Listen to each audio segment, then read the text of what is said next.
আচ্ছা, জয়কে নিয়ে আপনি ইন্টারভিউ করছেন, একবার কেন জিজ্ঞাসা করলেন না জয়ের মা 13 সালের ইলেকশন কেন এমন করলো, 18 সালের ইলেকশন কেন এমন করলো?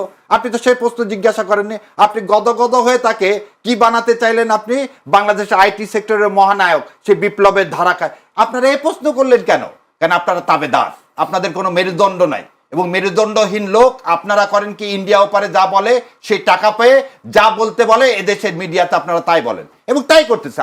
আনিস আলমগীর তুষারদের একটা নির্দিষ্ট এজেন্ডার বাইরে তারা কখনো কথা বলে না, তারা বড় বড় কথা বলে। তাহলে আমার প্রশ্ন, তারা একদিনও কেন গত 17 বছর জেল খাটলো না? আয়নাঘর তো অনেক দূরের কথা, তারা একদিনও কেন, এই যে একজনের নাম কি আলম জানি না, উনি হঠাৎ করে আমেরিকা থেকে এসে কি হঠাৎ করে তিনি কখন কোন দল, যে উনি বলছিলেন 12 সালে জাতীয়তাবাদের দফন হয়ে গেছে, কাফন হয়ে গেছে, সে আজকে বিশাল জাতীয়তাবাদী। কিন্তু জাতীয়বাদী আবার ফাঁক ফোকর দিয়ে আবার কি করেন, কোনোভাবে আওয়ামী লীগকে ইনক্লুসিভ করা যায় কিনা। বিএনপির এখন যারা থিঙ্ক ট্যাঙ্ক বা বুদ্ধিজীবী আমরা যাদেরকে বলি বা চিনি মিডিয়াতে, এরা প্রত্যেকে ভাড়াটিয়া। বিএনপির দুঃখটা এই জায়গায় যে বিএনপি একটা সলিড বুদ্ধিজীবী প্যানেল আজ পর্যন্ত তৈরি করতে পারে নাই।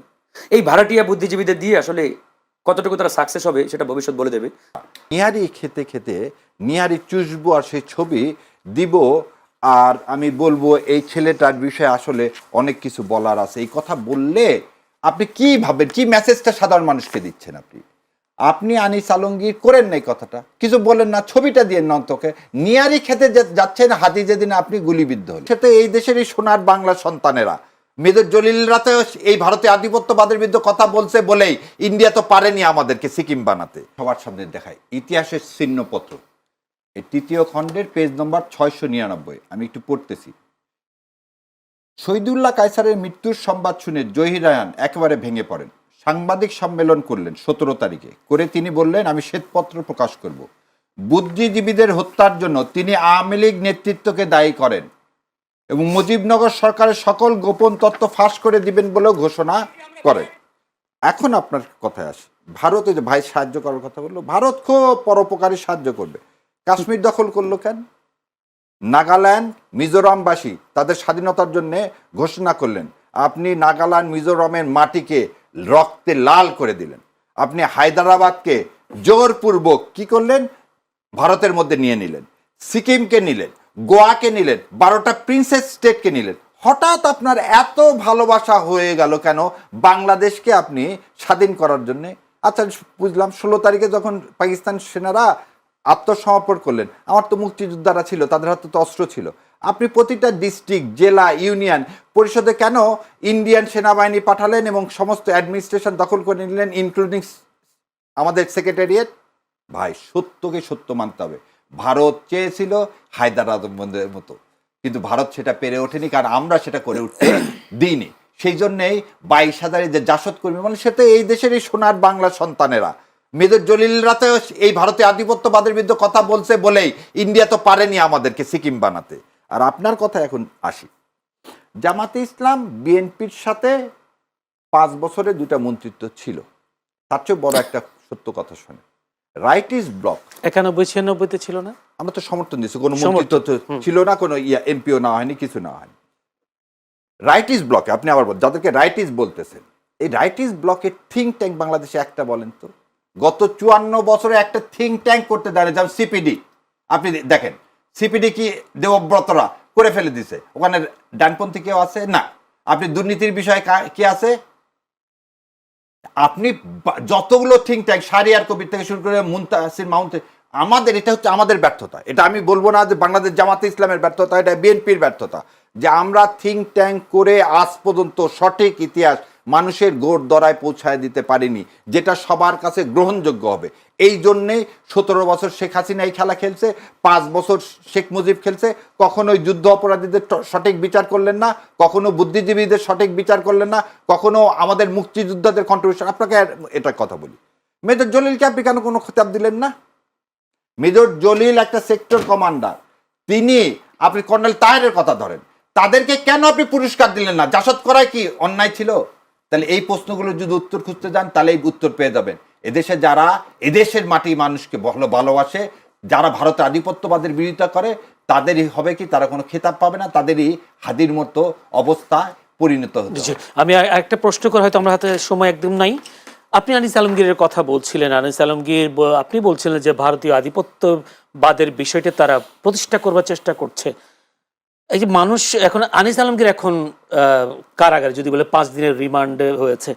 আনিস আলমগীরকে কেন গ্রেফতার করা হলো? যদি বলি তাকে বলা হচ্ছে যে একটি সন্ত্রাস বিরোধী আইনে করা মামলায় গ্রেফতার হয়েছেন সাংবাদিক আনিস আলমগীর। তিনি 5 দিনের রিমান্ডে গেছেন। তিনি আজকে কারাগারে উঠে আবার অঝরে কেঁদেছেন, এরকম একটি নিউজও হয়েছে। আপনি এটাকে কিভাবে দেখছেন? কোনো কারণে কারো বক্তব্য বন্ধ করে দেওয়া, নাকি আসলে তার অপরাধ ছিল? প্রথম জিনিস হচ্ছে, আপনার সন্তান যদি গুলিবিদ্ধ হয়, সেটা আপনার সন্তান মানে তো আমারও সন্তান, তাই না ভাই? আমি কি ওই দিন নিহারি খেতে খেতে নিহারি চুষবো আর সেই ছবি দিব, আর আমি বলবো এই ছেলেটার বিষয়ে আসলে অনেক কিছু বলার আছে, এই কথা বললে আপনি কি ভাবেন, কি মেসেজটা সাধারণ মানুষকে দিচ্ছেন? আপনি আনিস আলমগীর করেন না এই কথাটা, কিছু বলেন না, ছবিটা দিয়ে নন্তকে নিয়ারি খেতে যাচ্ছেন, হাতি যেদিন আপনি গুলিবিদ্ধ হলেন। দ্বিতীয় কথা, জেস মিল বলছে স্বাধীনতাকে এনজয় করতে গেলে, স্বাধীনতা মানে এই যে আমরা এখানে আসছি আমি আপনাকে মেরে যাবো, এটা না। এটা মানে স্বাধীনতা না, স্বাধীনতা শুড বি লিমিটেড। আপনি এই দেশকে ধারণ করতেছেন, আপনি 36শে জুলাই হাজার হাজার আমার সন্তানদের শহীদ, সেই আত্মাকে আপনি কি কোনোভাবে বিশ্রদ্ধা করতে পারেন? আর আজকে আনিস আলমগীর সাহেবের একটা স্টেটমেন্ট দেখান তো আপনি, যে ওই সেদিন আমি ইয়াকেও জিজ্ঞাসা করছিলাম, তুষার সাহেবকেও জিজ্ঞাসা করছিলাম, আচ্ছা জয়কে নিয়ে আপনি ইন্টারভিউ করছেন, একবার ওই কেন জিজ্ঞাসা করলেন না জয়ের মা 13 সালের ইলেকশন কেন এমন করলো, 18 সালের ইলেকশন কেন এমন করলো? আপনি তো সেই প্রশ্ন জিজ্ঞাসা করেননি। আপনি গদগদ হয়ে তাকে কি বানাতে চাইলেন? আপনি বাংলাদেশের আইটি সেক্টরের মহানায়ক, সেই বিপ্লবের ধারাকায় আপনারা এই প্রশ্ন করলেন কেন? কেন আপনারা তাবেদার, আপনাদের কোনো মেরুদণ্ড নাই, এবং মেরুদণ্ডহীন লোক আপনারা করেন কি, ইন্ডিয়া ওপারে যা বলে সেই টাকা পেয়ে যা বলতে বলে এদেশের মিডিয়াতে আপনারা তাই বলেন, এবং তাই করতেছে। আনিস আলমগীর তুষারদের একটা নির্দিষ্ট এজেন্ডার বাইরে তারা কখনো কথা বলে না, তারা বড় বড় কথা বলে। তাহলে আমার প্রশ্ন, তারা একদিনও কেন গত 17 বছর জেল খাটলো না? আয়নাঘর তো অনেক দূরের কথা, তারা একদিনও কেন, এই যে একজনের নাম কি আলম জানি না, উনি হঠাৎ করে আমেরিকা থেকে এসে কি হঠাৎ করে তিনি কখন কোন দল, যে উনি বলছিলেন 12 সালে জাতীয়তাবাদের দফন হয়ে গেছে, কাফন হয়ে গেছে, সে আজকে বিশাল জাতীয়তাবাদী। কিন্তু জাতীয়বাদী আবার ফাঁক ফোকর দিয়ে আবার কি করেন, কোনোভাবে আওয়ামী লীগকে ইনক্লুসিভ করা যায় কিনা। মানে এই লোকগুলোকে তো আপনি নিয়ে আসছেন পার্টিকুলার পারপাসে রে ভাই। কোথাও আমাদের দুই ভাইয়ের মধ্যে তো কথা হচ্ছে না। আমরা তো এবং আপনারা দেখেন, আমরা যারা এই ভারতীয় আধিপত্যবাদের বিরুদ্ধে যাব, মিডিয়া হাউসগুলো তাদেরকে আস্তে আস্তে কমায় দিবে। যারা এরকম আগ্রাসী কথা বলবে, সত্য কথা বলবে, তাদেরকে মিডিয়া হাউস জায়গা দিবে না। মিডিয়া হাউস কাকে জায়গা দিবে? যারা কম্প্রোমাইজ করে কথা বলবে। কিন্তু আপনার কাছে সেলুট, আপনারা আমাকে ডাকতেছেন, আমরা বলতে পারতেছি, সেই জন্য এই আপনার চ্যানেলকে বিশেষ করে আমার অন্তরের অন্তঃস্থল থেকে আমি ধন্যবাদ জানাই, যে এটাই হওয়া উচিত মিডিয়া, এটাই হওয়া উচিত স্বাধীন রাষ্ট্র, এটার নাম স্বাধীনতা। ওইভাবে ন্যারেটিভ তৈরি করা, ভারতের পক্ষে বলা এবং ভারতের টাকা এখানে একটা ন্যারেটিভ তৈরি করা, এর নাম সাংবাদিকতা না।